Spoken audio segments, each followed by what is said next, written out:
أعوذ بالله من الشيطان الرجيم بسم الله الرحمن الرحيم الحمد لله رب العالمين والصلاة والسلام على أهل بيته الطيبين الطاهرين المعصومين أما بعد فقد قال الحكيم في كتابه المجيد وفرقانه الحميد بسم الله الرحمن الرحيم وتحسبهم أيقاظا وهم رقود ونقلبهم ذات اليمين وذات الشمال وقلبهم باسط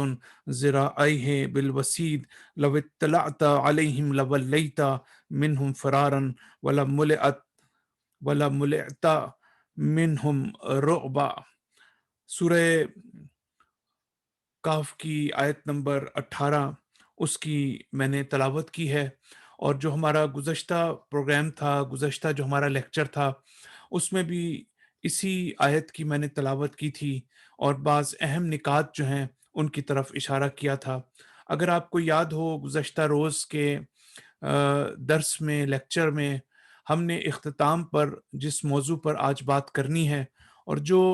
ہمارے اسلامی حوالے سے، دینی حوالے سے اور فکری حوالے سے بہت زیادہ اہمیت کا حامل ہے، یہ ایشو، اس کو سمجھنا، اس کو انڈرسٹینڈ کرنا اور اس کو اپنی عملی زندگی میں اس کو نافذ کرنا جو ہے وہ ہمارے لیے بہت ہی اہم ہے۔ اس سے ہمارے ایمان کی تقویت ہوتی ہے، ہم اس سے تقوی حاصل کرتے ہیں، اور اس کے ساتھ ساتھ ہمارے عقائد جو ہیں وہ مضبوط ہوتے ہیں، اور ہمارا جو اللہ تعالیٰ کے ساتھ رابطہ ہے وہ اور زیادہ جو ہے وہ مضبوط ہو جاتا ہے، اور پھر اس کا عملی اثر جو ہے ہماری زندگی پہ آتا ہے۔ بحث ہماری یہ تھی، یہ نقطہ جو ہم نے اٹھایا تھا، جو امپورٹنٹ پوائنٹ جس کی طرف میں نے گزشتہ جو ہمارا درس تھا، سیشن تھا، اس کے اختتام پر میں نے اٹھایا کہ قرآن مجید اس داستان اصحاب کہف جو ہے اس کے بہت سے معجزانہ پہلوؤں کی طرف اشارہ کرتا ہے، اور اللہ تعالیٰ نے کس طریقے سے ان کمپینینز آف کیو جو ہے ان کی اللہ تعالیٰ نے مدد کی، اللہ تعالیٰ نے ان کو سپورٹ کیا، اللہ تعالیٰ نے ان کے قلب کو اسٹرینتھن کیا، اللہ تعالیٰ نے ان کی حفاظت کی، ان کو پروٹیکٹ کیا، اور پھر غار کے اندر ان کو جو ہے 309 دن کے لیے ان کو سلا دیا، اور پھر اس وقت بھی ان کی جو ہے حفاظت کی۔ یہ ساری چیزیں ہم نے ڈیٹیل میں ہم نے اس کے اوپر قرآنی آیات کے اندر دیکھا، لیکن جو سوال اٹھایا وہ یہ تھا کہ اللہ تعالیٰ جو ہے جب اپنے معجزانہ رخ کی بات کرتا ہے تو اپنی ایک خاص انوالومنٹ کی بات کرتا ہے، تو اللہ تعالیٰ ساتھ ساتھ جو میٹیریل کازز ہیں، جو مادی جو اسباب ہیں، جو مادی راستے ہیں، اللہ تعالیٰ ان کی طرف بھی اشارہ کرتا ہے، بلکہ ان کو بھی استعمال کرتا ہے، اور ان سے بھی جو ہے ان کی طرف بھی جو ہے قرآن مجید جب کہتا ہے کہ اصحاب کہف جو ہیں، جب سورج نکلتا ہے، مشرق سے نکلتا ہے تو غار کے دائیں طرف اس کی روشنی پڑتی ہے، جب مغرب کی طرف ہوتا ہے تو بائیں طرف پڑتی ہے، اور یہ اصحاب کہف جو ہے درمیان میں ہے، سورج کی ڈائریکٹ حرارت ان کے اوپر نہیں ہے۔ اسی طریقے سے قرآن مجید میں ہے کہ جب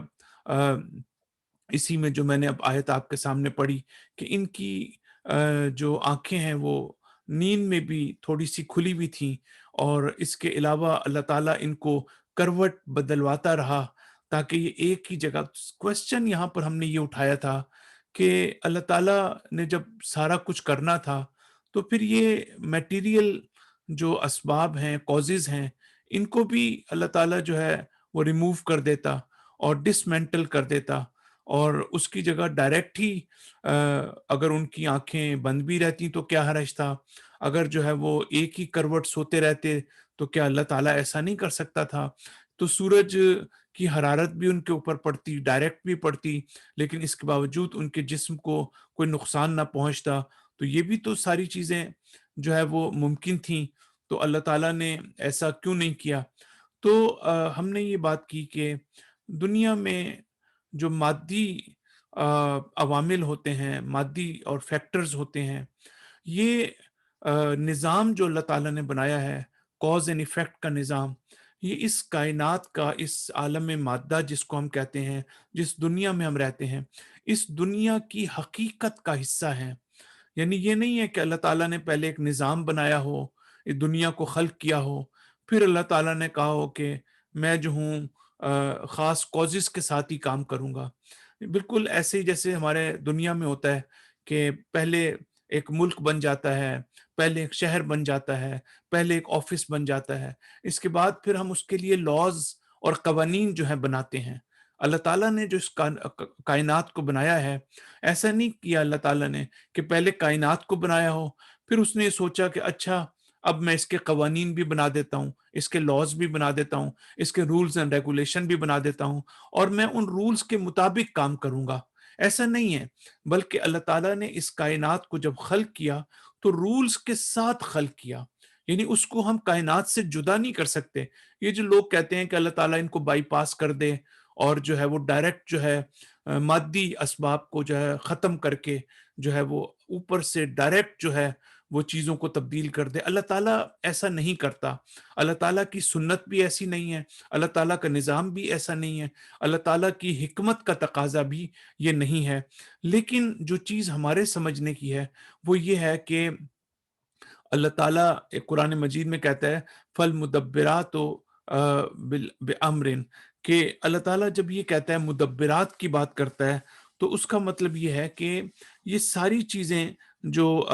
فل مدبرات و امرن، یہ آیت ہے قرآن مجید کی جس میں اللہ تعالیٰ یہ کہنا چاہتا ہے، مفسرین ہمارے اس کو لکھتے ہیں، علامہ طباطبائی اس کی طرف اشارہ کرتے ہیں کہ کائنات کا سارا نظام جو ہے یہ تحت تدبیر ہے ملائکہ کے۔ یعنی اللہ تعالیٰ ملائکہ کے توسط سے جو نان میٹیریل بینگ ہیں ان کے ذریعے سے اللہ تعالیٰ جو ہے اس پوری کائنات کو کنٹرول کرتا ہے۔ یہ پوری کائنات جو ہے وہ اسپریچول کازز کی اس کی تسخیر اس کو کر رکھا ہے، اس کو اپنے قبضے میں رکھا ہے، اس کو کنٹرول کر رہا ہے۔ یعنی جو اسپریچول کازز ہیں، جو ملائکہ ہیں، وہ مینیج کرتے ہیں، وہ ایڈمنسٹر کرتے ہیں اس پوری کائنات کو انہی اسباب کے ذریعے سے۔ تو اگر ہمیں دنیا میں کوئی کام ہوتا نظر آتا ہے تو فرض کرتے ہیں کہ اگر ہم اسی مثال کو دیکھ لیں، سورج کی مثال ہے، اس کا رائٹ سائڈ سے مشرق سے نکلنا، پھر مغرب سے نکلنا، اس کی روشنی غار میں ایسے پڑنا، پھر ان کا کروٹ لینا، یہ ساری جو مادی عوامل ہیں یہ صرف مادی نہیں ہے بلکہ ان کے پیچھے اسپریچول کازز موجود ہیں جو ان پورے سسٹم کو جو ہے کنٹرول میں رکھے ہوئے۔ لیکن اس کا یہ مطلب نہیں ہے کہ یہ بائی پاس کر دیتے ہیں اور اس کے علاوہ جو ہے اور نئی کازز آ جاتی ہیں اور اس کے بعد ایک معجزہ ہو جاتا ہے۔ انبیاء نے جو معجزہ بھی ہمیں دکھایا، حضرت موسیٰ کا معجزہ قرآن مجید میں ہے کہ ان کا عصا جو ہے وہ کس طرح جو ہے اژدہا بن گیا، اور اسی طرح حضرت عیسیٰ کے معجزات موجود ہیں، وہ بھی انہی مادی جو اسباب ہیں ان کے ذریعے سے یہ سارا کام ہوا ہے۔ اگرچہ ہمیں سمجھ نہیں آتی ابتدائی طور پر، لیکن کنٹرول اس کا سب سے پہلے اللہ تعالیٰ، اس کی طاقت، اس کی قدرت، اس کے ذریعے سے ملائکہ، اور ملائکہ کے ذریعے سے پھر اور بھی ظاہر ہے اس کے رستے میں عوامل ہیں، اس کے ذریعے سے اس پوری کائنات کو کنٹرول کیا جاتا ہے۔ اس کا مطلب یہ ہے کہ ہم جو ہے صرف مادی عوامل کو جو ہے وہ نہ دیکھیں، بلکہ ہم اپنی زندگی میں روحانی عوامل کو جو ہے اور اسپریچول کازز جو ہیں وہ بھی ہمارے لیے بہت امپورٹنٹ۔ اب میں یہ وہ جگہ ہے جہاں میں آپ کے سامنے ایک وضاحت رکھنا چاہتا ہوں، اور میں چاہتا ہوں کہ ہم اس نقطے کو، جو آج کا جو ہمارا سیشن ہے اس میں آج کے لیکچر میں ہمارا جو مین پوائنٹ ہے وہ یہی ہے کہ جس کی طرف میں آپ حضرات کی توجہ دلانا چاہتا ہوں، وہ یہ ہے کہ دیکھیں اس کائنات میں ایک تو ہم دیکھتے ہیں کہ میٹیریل کازز ہیں، میٹیریل فیکٹرز ہیں جو سینسیشنل بھی ہیں، جن کو انسان سینس کرتا ہے، جن کو انسان محسوس کرتا ہے، اور جسمانی اور فزیکل بھی ہیں جن کو انسان اپنی آنکھوں سے جو ہے وہ دیکھ سکتا ہے۔ تو دو قسم کی ورلڈ ویو جو ہیں ان کو سمجھنا ضروری ہے۔ ایک مادی ورلڈ ویو ہے، یعنی میٹیریل ورلڈ ویو، اور دوسرا جو ہے وہ اسپریچول اور ڈیوائن ورلڈ ویو ہے۔ اگر ہم یہ کہتے ہیں کہ ہم مسلمان ہیں، ہم مومن ہیں، ہم اہل بیت کے ماننے والے ہیں، تو اس کا مطلب یہ ہے کہ ہم دراصل یہ کہہ رہے ہیں کہ کائنات کو جس نگاہ سے ہم دیکھتے ہیں وہ ڈیوائن پرسپیکٹو ہے، وہ الہی تصور کائنات ہے، لیکن ایک وہ شخص جو خدا پر ایمان نہیں لاتا، جو انبیاء پر ایمان نہیں لاتا، جو آخرت پر ایمان نہیں لاتا، اور وہ ہر چیز کو مادیات کے کانٹیکسٹ میں دیکھتا ہے اور میٹیریل کانٹیکسٹ میں دیکھتا ہے، اس کی بھی ایک دنیا ہے، اس کی بھی ایک ورلڈ ویو ہے، اس کی بھی ایک اپروچ ہے، تو اس کا بھی ایک پرسپیکٹو ہے۔ تو ڈیوائن پرسپیکٹو اور میٹیریل پرسپیکٹو جو ہے، ان دونوں کے اندر ایک فرق ہے، اس فرق کو سمجھنا ہمارے لیے بہت ضروری ہے۔ جو میٹیریل پرسپیکٹو ہے، جو لوگ مادہ پرست ہیں، جو لوگ سیکولر دنیا میں رہتے ہیں، وہ اس دنیا کو ایک الگ نگاہ سے دیکھتے ہیں۔ مثال کے طور پر اب میں آپ کو سامنے مثال رکھتا ہوں۔ مثال کے طور پر اس دنیا میں کچھ واقعات ہیں جو ہمیشہ ہماری نگاہوں کے سامنے ہوتے ہیں، مثلاً موت، ڈیتھ۔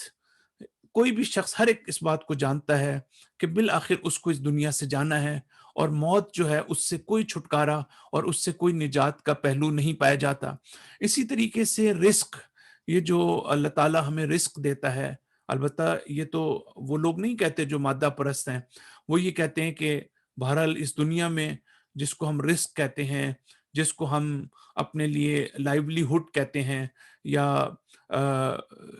جو ہماری چیز جو ہمیں فائدہ پہنچاتی ہیں، اگر ہمیں کھانے کی ضرورت ہے، اگر ہمیں پانی کی ضرورت ہے، اگر ہمیں ہماری جو دوسری نیڈز ہیں، یہ جو ہماری نیڈز کو پورا کرنا اس کائنات کے اندر، وہ ساری چیزیں ہمارے رزق کے اندر آ جاتی ہیں۔ اسی طریقے سے ہماری صحت کا مسئلہ، ہماری ہیلتھ کا مسئلہ،